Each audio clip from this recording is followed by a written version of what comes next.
السلام علیکم۔ خبر شامل کرتے ہیں کراچی سے۔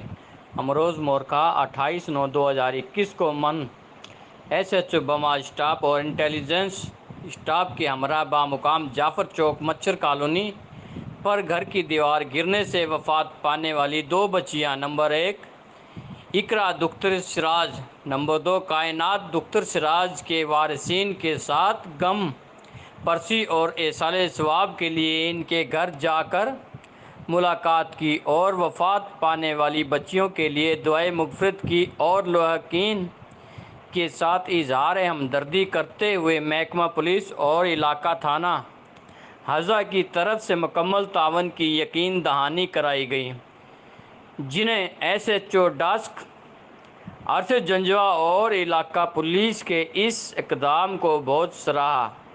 رپورٹ کرتے ہیں کرائم رپورٹر محمد گلزار احمد، آن نیوز کراچی۔ لائک کریں، کمنٹ کریں، شیئر کریں اور بیل آئیکن کو پریس کرنا مت بھولیں۔ دیکھتے رہیے آن نیوز۔